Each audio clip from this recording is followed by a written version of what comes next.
Subscribe to my channel and hit the bell icon so you never miss any video from my channel. توجہ کیجیے گا. جب امام ششم تشریف لے گئے, کیونکہ دیکھیں عزیزان گرامی, چھٹے امام علیہ السلام آ گئے کہاں؟ کوفے آئے, کیونکہ نجف اشرف تشریف لے گئے تھے. نجف میں سب سے پہلے امام جعفر صادق علیہ السلام نے امیر المؤمنین کی زیارت کا نشان بتایا, تعویذ قبر کا نشان آپ نے بتایا. اور کون ہے؟ صفوان جمال, جن کو بتایا کا مولا خود ہی جناب صفوان راوی کہتے ہیں کہ میں نے دیکھا کہ چھٹے امام جب آئے تھے تو کربلا گئے, سب زیارات پہ میں پوچھتا تھا, امام بتاتے تھے. ایک مرتبہ وادی السلام کے ایک مقام پہ مولا گئے کہ میں پہچانتا نہیں تھا. مولا بڑے اہتمام کے ساتھ زیارت پہ گئے اور 40 قدم تک مولا نے پشت نہیں کی قبر کی طرف. پتہ نہیں میں پہنچا پا رہا ہوں یا نہیں. 40 قدم تک امام نے پشت. کون ہے؟ امام معصوم ہے, خود بھی امام ہے, حجت خدا ہیں, منصوص من اللہ ہیں. 40 قدم تک پشت نہیں کی. کا مولا آپ نے کسی قبر مطہر پہ اتنا اہتمام نہیں کہ جتنا یہاں پہ, اور ہم تو جانتے نہیں یہاں کون ہے.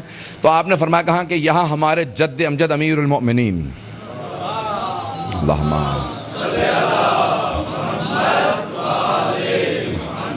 وعجل فرجہ. تو آپ نے فرمایا کہ یہاں پہ ہمارے جد امجد کی قبر مطہر ہے. تو کہا کہ مولا میں کیا لوگوں کو لا کے زیارت کروا سکتا ہوں؟ مولا نے کہا سب کو نہیں, صرف ہمارے خاص شیعوں کو لانا. ابھی اجازت نہیں ہے, کیونکہ یہ مولا کے دشمن زیادہ ہیں. جیسے آج قبروں کی بھی حرمتی گئی ہے, اس زمانے میں بھی دشمن ایسے تھے. تو کوئی ان کی نسل سے آج باقی ہے نا, کہ جو اس وقت بھی بے حرمتی کرتے تھے. کوئی مروان کی نسل سے ہوگا, کوئی معاویہ کی نسل سے ہوگا جو آج تک بے حرمتی کر رہا ہے. اب وہ بے حرمتی کرنا چاہتے تھے مولا کی قبر کی. تو مولا نے کہا کہ یاد رکھو کہ یہ ابھی نشان مت بتانا. تو وہ کہتے ہیں کہ میں نے ایک نشان لگا لیا تاکہ مجھے یاد رہے, میں خاص شیعوں کو لے کے آؤں. اس کے بعد فرماتے ہیں کہ آپ کوفے میں گئے اور وہاں پہ امام ابو حنیفہ آئے, اور آنے کے بعد امام سے ملاقات کی, جو امام کے شاگرد تھے. امام نے کہا سنا ہے, اور میں بل نہیں آئے نہیں, مولا نے بلوایا. توجہ کیجیے گا عزیزان گرامی, تھوڑا سا اگر توجہ کر لیں گے میں انشاءاللہ کچھ مطالعے پیش کرنا چاہ رہا ہوں. مولا نے بلوایا. مولا نے کہا ذرا میرے شاگرد ابو حنیفہ کو بلاؤ. آیا. آنے کے بعد امام نے فوراً سوال کیا, کہا سنا ہے تو نے فتویٰ دینا شروع کر دیا ہے؟ کہا کہ جی ہاں. مولا نے کہا کیسے فتویٰ دیتا ہے؟ استاد کو شاگرد کی صلاحیت کا پتہ ہوتا ہے. میں کسی جملے کو ضائع نہ کیجیے گا. مولا نے کہا دیکھ, میں نے جتنے شاگرد تربیت کیے نا, میں نے انہیں بتا دیا کس نے مجھ سے کیا سیکھا تھا, کون کتنی صلاحیت رکھتا ہے, کون کس کام کا ماہر ہے, کون علم کلام میں ماہر ہے, کون تفسیر میں, کون حدیث میں, کون فقہ میں, کون اصول میں.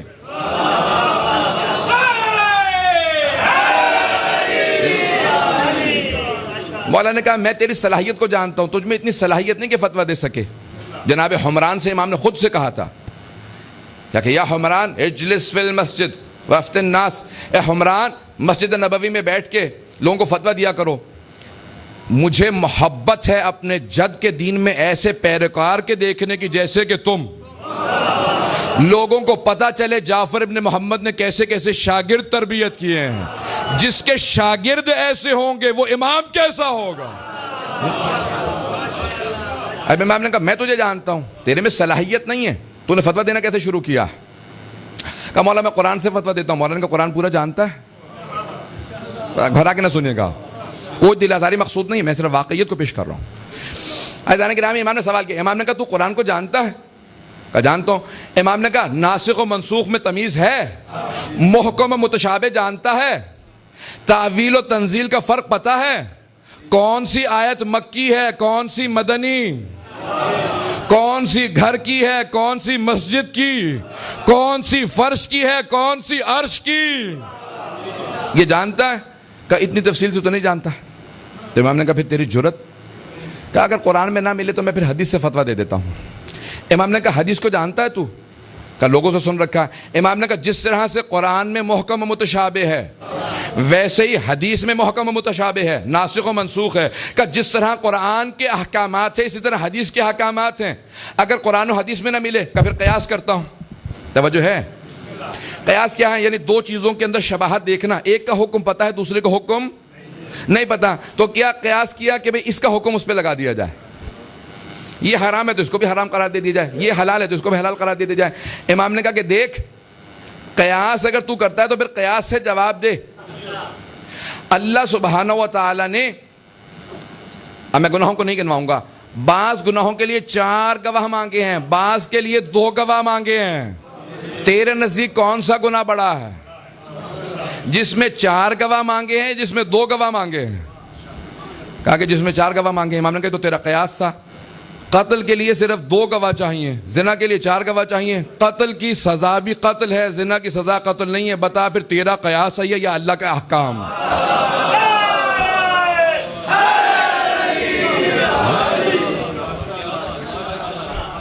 کہا کہ ایک اور سوال کر لیجئے, یہ بھی ذہن میں نہیں آ رہا تھا.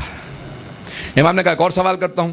دوسرا سوال کیا, تیسرا سوال کیا, وقت نہیں, تفصیل میں نہیں جا سکتا ہوں. اس نے کئی سوال امام کے سوالات کے جوابات نہ دینے کے نتیجے میں کہا آج ابھی میرا ذہن کام نہیں کر رہا. کسی اور موقع پہ امام نے کہا سن, میں نے تجھے صرف اس لیے بلایا تھا تاکہ کوئی یہ نہ کہے کہ جعفر ابن محمد کوفے آئے تھے اور ابو حنیفہ سے کوئی سوال نہیں کیا, اس کا مطلب ہے تائید کر گئے تھے. میں سوال کر کے بتا رہا ہوں, میں راضی نہیں ہوں. کہا میں اجازت نہیں دیتا تجھے. کہا کہ میں آپ کے سامنے توبہ کرتا ہوں, آئندہ سے فتویٰ نہیں دوں گا. کہ ایھا الناس, اے لوگو, سب کے سب گواہ رہنا, یہ اٹھ کے باہر جائے گا, میری مخالفت کرے گا. کہ اگر یہ مخالفت نہ کرے تو یہ نہیں, اور اگر کرے تو پھر میں. تو کہا یہ دیکھ لو اس کو, اس کا کردار کیسا ہے. کہا میں بتا رہا ہوں یہ مخالفت کرے گا. باہر نکلا. کہا اب یہ بوڑھے ہو چکے ہیں, ہمیشہ ڈانٹتے رہتے ہیں, انشاءاللہ کوئی مسئلہ نہیں ہے, میں فتویٰ دے سکتا ہوں. عزیزان گرامی, امام نے کہا اچھا تو نے قیاس کو سوچا ہے, سن, اول من قاس ہوا ابلیس. اصول کافی کی روایت یہاں پہ پیش کر رہا ہوں, توجہ ہے مجمع کی. امام نے کہا اول من قاس ہوا ابلیس, سب سے پہلے جس نے قیاس کیا وہ ابلیس تھا. ابلیس نے کیا قیاس کیا تھا؟ اس نے صرف آگ کے ظاہر کو دیکھا, کہا چمک رہی ہے, مٹی سے بہتر ہے. نہیں, گھبرا کے سن رہے ہیں. کہا آگ کی صرف چمک کو دیکھا, ہر چمکنے والی چیز سونا نہیں ہوتی. اس نے چمک کو دیکھا, کہ آگ افضل ہے مٹی سے. اللہ تو نے مجھے آگ سے بنایا, آدم کو مٹی سے بنایا, آگ مٹی سے افضل ہے, میں آدم سے افضل ہوں. کہ اگر تھوڑا سا سوچ لیتا, توجہ ہے مجمع کی, کہ اگر تھوڑا سا ابلیس سوچ لیتا تو اسے معلوم ہو جاتا کہ مٹی آگ سے افضل ہے. توجہ توجہ توجہ. اسے معلوم ہو جاتا کہ مٹی آگ سے افضل ہے. آگ میں اگر دانوں کو ڈال دو جلا کے راکھ کر دیتی ہے, مٹی میں ڈالو تو ہر دانہ 700 گنا لوٹاتا ہے. امام نے کہا کہ جب آگ کو بھڑکاتے ہیں تو اوپر کی طرف جاتی ہے, اس میں کبر پایا جاتا ہے, تکبر پایا جاتا ہے, نخوت پائی جاتی ہے. جب مٹی کو پھینکتے ہیں زمین کی طرف جاتی ہے, اس میں تواضع انکساری پائی جاتی ہے. امام نے 7 دلیلیں دی ہیں. میں نے پورا واقعہ نہیں پیش کیا, تفصیل کے اندر نہیں جا سکتا. عزیزان گرامی, امام نے اس تفصیل سے پیش کیا. کہا یاد رکھو ہمارے مکتب میں قیاس نہیں ہے, قیاس کی جگہ نہیں ہے.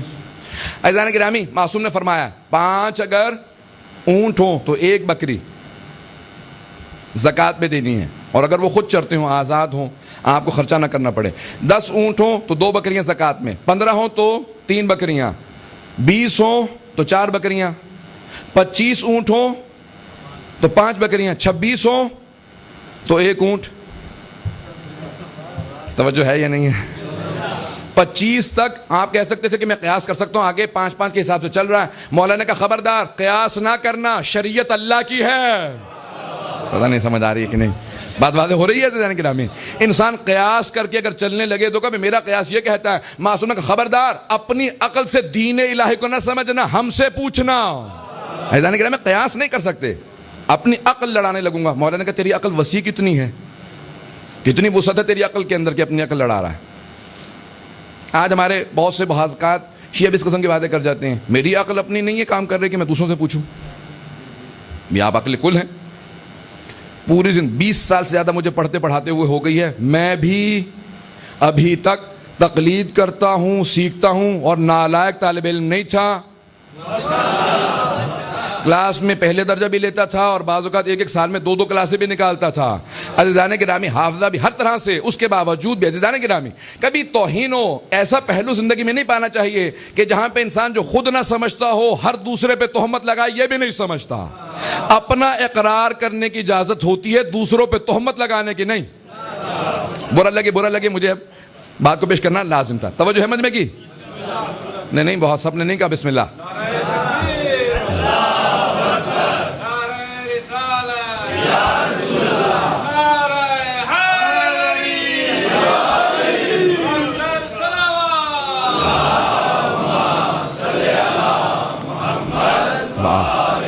محمد وعجل فرج۔ عزیزان گرامی، دین قیاس آرائیوں کا نام نہیں ہے۔ جب امام معصوم نے پوچھا، سوال ہے، توجہ ہے مجمع کی میرے ساتھ، جب امام معصوم نے سوال کیا، چھٹے امام نے سوال کیا، امام نے کہا قرآن کی آیت ہے وَالْقُرَى الَّتِي بَارَكْنَا حَوْلَهُ، جب بھی کوئی سفر کرتا ہے نا اس بستی سے، تو وہ اپنے اندر امن محسوس کرتا ہے۔ کہا یہ جو امن والی بستی ہے یہ کون سی بستی ہے؟ جواب دے۔ کہا مکہ۔ امام نے کہا اے لوگو ذرا اسے بتاؤ، کیا عبداللہ ابن زبیر اور سعید ابن جبیر کو خانہ کعبہ سے باہر نکال کے مارا نہیں گیا؟ کہا ہاں، یہ تو تاریخ کی واقعیت ہے، ابھی چند 20 سال پہلے ایسا واقعہ ہوا، دونوں کو خانہ کعبہ سے نکال کے مارا گیا۔ امام کہہ رہے ہیں، امام نے فوراً فرمایا ابو حنیفہ تو کہتا ہے کہ خانہ کعبہ یہ مکہ کی سرزمین، جبکہ مکہ کے اندر تو قتل بھی ہوئے ہیں۔ اس نے کہا نہیں، وہ مکے اور مدینے کے درمیانی راستے کو اللہ نے کہا ہے کہ وہ اللہ نے اس کے امن و امان قرار دیا۔ کہا ایھا الناس، تم میں سے کتنے لوگوں نے حج کیا؟ لوگوں نے ہاتھ کھڑا کیا، ہم سب حج پہ گئے ہیں۔ امام نے کہا جب تم مکے گئے تھے اس کے بعد مدینے کون کون گیا تھا رسول خدا کی زیارت کے لیے؟ لوگوں نے کہا ہم سب گئے تھے۔ فوراً سوال کیا کہ تم سب کے سب اطمینان سے تھے، امن میں محسوس کرتے تھے اپنے آپ کو؟ کہا نہیں، ہمیں احتمال ہوتا تھا رات کے وقت میں ڈکیتی ہو سکتی ہے، چوری ہو سکتی ہے۔ مولا نے فرمایا یہ سب تو کہہ رہے ہیں کہ انہیں امن محسوس نہیں ہو رہا تھا، اور اللہ کا قرآن میں وعدہ ہے جو وہاں ہے وہ امن سے ہے۔ توجہ توجہ توجہ، ضائع نہ کیجئے گا۔ مولا نے فرمایا کہ اللہ قرآن کے اندر کہہ رہا ہے، قرآن کو نہیں چھٹا سکتا۔ امام نے کہا جواب دے۔ کہا میں نہیں جانتا، آپ ہی سے پوچھوں گا۔ امام نے کہا بس یہی میں چاہ رہا تھا تجھے سمجھ میں آئے، تجھے سمجھ نہیں آتی۔ کہا آپ بتائیے کون ہے؟ امام نے کہا یہاں پہ اللہ نے قریہ کہا ہے، قرآ کہا ہے، بستیاں کہا ہے، لیکن بستیوں سے مراد بستیاں نہیں ہیں، اہل بستی ہیں۔ کہا وہ کون ہے؟ کہا وہ ہم 14 ہیں۔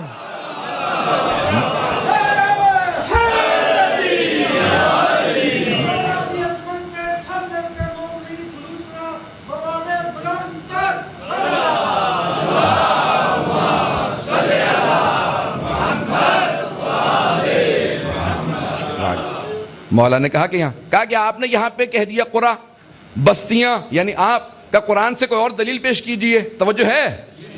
اس نے اب امام سے سوال کیا کہ قرآن سے دلیل پیش کیجئے کہ اللہ نے اس آیت کے علاوہ کہیں اور بستیاں کہا ہو اور مراد اہل بستی کو لیا ہو۔ کہ وما كنا نهلك القرى حتى نبعث رسولا، ہم بستیوں پہ کبھی عذاب نہیں بھیجتے جب تک کہ اپنا کوئی نبی یا امام نہ بھیج دیں۔ کہ یہاں بستیاں کہا ہے، مراد اہل بستی ہیں، نہیں ہے توجہ، کہ اہل بستی مراد ہیں۔ اللہ نے بستی کہا لیکن اہل بستی مراد تھے۔ کہا ہم ہیں وہ کہ جب ہماری بارگاہ میں کوئی ہو تو وہ اپنے آپ کو امن میں محسوس کرتا ہے، جو ہماری پناہ میں ہوتا ہے وہ اپنے آپ کو امن میں محسوس کرتا ہے۔ کرتے ہیں یا نہیں کرتے ہیں؟ معصوم فرماتے ہیں جو ہماری پناہ میں ہوتا ہے وہ ہمیشہ اپنے آپ کو امن میں محسوس کرتا ہے۔ عزیزان گرامی، امن ہمیشہ اہل بیت علیہ السلام کے ساتھ ہے۔ توجہ رکھیے گا میرے ساتھ عزیزان گرامی۔ تو اب دین کبھی بھی ایسا نہیں ہو سکتا کہ جہاں پہ قیاس آرائیاں کی جائیں، بلکہ دین شریعت کا نام ہے۔ اور قرآن، کوئی کبھی یہ نہ کہے کہ ہمیں قرآن کافی ہے۔ جس نے سب سے پہلے کہا تھا نا قرآن کافی ہے، سب سے پہلے وہی پچھتایا تھا۔ جس نے کہا نا حسبنا کتاب اللہ، یا رسول اللہ ہمیں اہل بیت آپ کے نہیں چاہیے، ہمیں قرآن کافی ہے۔ توجہ، جس دن اس نے رسول خدا سے کہا، رسول خدا نے کہا کہ ٹھیک ہے ایک وقت آئے گا نا پھر میں بتاؤں گا۔ عزیزان گرامی، خود امیر المومنین کے بارگاہ میں آیا، کہا یا علی قرآن سے مسئلہ دکھائیے۔ مولا نے کہا تو نے رسول خدا کو میرے سامنے کہا تھا قرآن کافی ہے، ہمارے پاس کیوں آیا ہے؟ کہا کہ مجبور تھا، اگر مل جاتا تو کبھی نہ آتا، اور آئندہ بھی اگر مجھے قرآن سے مل گیا آپ کے پاس نہیں آؤں گا۔ مولا نے کہا تجھے کبھی قرآن سے کچھ ملے گا نہیں، کیونکہ قرآن تمہارے لیے کافی نہیں ہے، قرآن اہل بیت کے ساتھ ہے، قرآن ہمارے پاس ہے۔ توجہ عزیزان گرامی، تو بہت سے لوگ کئی مرتبہ میں بہت بڑا بول بولتے کہتے ہیں ہمیں قرآن سے مسئلہ دیکھ لیں گے، میں خود حدیث سے نکال لوں گا۔ عزیزان گرامی، دین شناسی یہ ہے کہ قرآن ہمیشہ اہل بیت سے لو، قرآن کو سمجھنا اہل بیت سے سمجھو، اپنی قیاس آرائیاں مت کرو، اجازت نہیں ہے۔ مجھے قرآن ایسا سمجھ میں آ رہا، بھئی آپ کی سمجھ ہے کتنی، عقل ہے کتنی کہ آپ کو یہ سمجھ میں اس طرح سے آ رہا؟ کہ اہل بیت سے سوال کیجئے۔